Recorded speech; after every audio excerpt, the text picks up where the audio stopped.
Throughout the history of the world, plants have been able to sustain themselves through the work that is done by honeybees. It has been a tale as old as time. Bees will pollinate the plants so that they are able to grow, flourish, and multiply, and for the bees, the plants have given them a source of survival.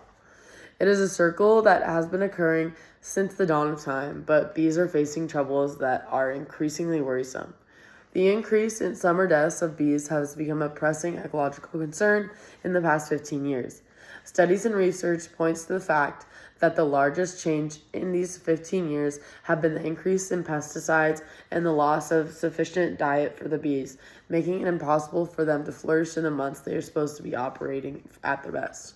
Farmers and beekeepers need to be more aware of what they are spraying on their crops and the naturally occurring land they are tarnishing in order to make a profit. If they don't, bees will continue to die off and our entire ecosystem and agricultural world will come to a daunting halt. Today, I will be discussing with you the problem behind the gradual disappearance of the bees, the cause of this detrimental issue, and solutions and precautions that can be taken in order to protect our future. Let's take a deeper look at the problem. Pesticides have become the norm in farming to keep the bugs and animals that will hurt the crops away, but those same pesticides are also hurting the bees.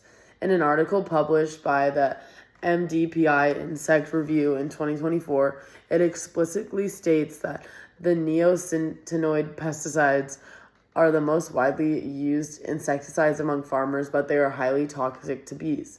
And another article published by the MDPI Insect Review in 2021, it goes into depth about how the same pesticides will weaken the bees' immune system and drastically shorten their lifespan and ability to reproduce. The use of the neonicotinoid as a pesticide has worsened the epidemic on bees immeasurably, and farmers and large agricultural businesses have continued to use them because of the efficiency it has at keeping other insects away. Another big problem that must be mentioned is the extent to which runoff is contaminating the ecosystems around these large farms. In an article published by Francis A. Drummond in 2024, it is impossible to stop runoff from these large agricultural farms from entering into nearby wildflower habitats, which are main sources of nutrients and food for honeybees. And in an article published by Peppa Biology in 2024, the contamination of these habitats can result in bees being unable to tolerate extreme weather conditions, which are the conditions that summer brings on. Summertime is the time where bees are supposed to be able to thrive the most, and winter is when it is common for large populations of bees to die off. The fact that this is switched to summer being that time is detrimental to agriculture. Now that we have taken a deeper look into the problem, let's discuss the cause. The main cause behind this issue not coming to a halt is that big farmers do not want to cut out the use of pesticides because it inevitably means more work and less profit for them. When they are able to produce more crops, they will obviously make more profit. An article published by Whitey Conservation Letters in 2024, if farmers stopped using pesticides altogether, it could completely eliminate the problem of bee disappearance within the next 10 years. And in another article published by MDPI Animals in 2023, statistics show that farmers would rather use pesticides in order to maximize their profit and minimize their work than to stop using them in order to maintain the ecosystems around them. The problem is a direct result of lack of policy and immense greed.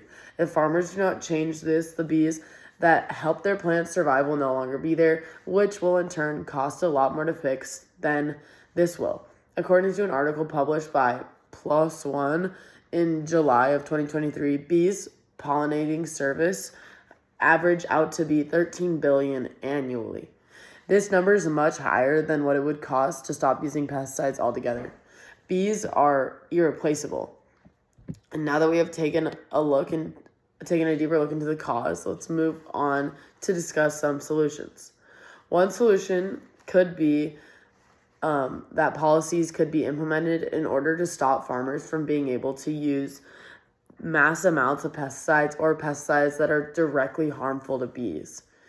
There could also be a large tax on using pesticides, say a 100% tax, that will harm pesticides that will harm bees in order to make those kinds of pesticides unappealing to farmers and for them to look elsewhere for pesticides other than the neonicotinoid ones.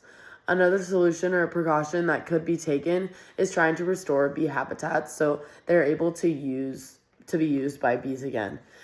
This would be like restoring wildflower populations, and this would give the bees a safe haven for their flourishment so they are not relying on contaminated habitats for nutrients. These solutions could be simple and extremely effective. It would take time and money, but the job that bees do is irreplaceable, and without them, the entire world is in danger. Clearly, there are options for restoration of the dying bee population. Today, I discussed with you the problems involving the dying bee population, the causes of these issues, and practical solutions that can be implemented in order to keep the bees safe from extinction in the near future. The problem is a direct result of lack of policy and care for the environment and the creatures around us. If it continues, it will directly affect all of us and the food we are able to produce and eat. Change is needed before this problem becomes irreversible. Let's not do it for us, but for the bees. Thank you for listening.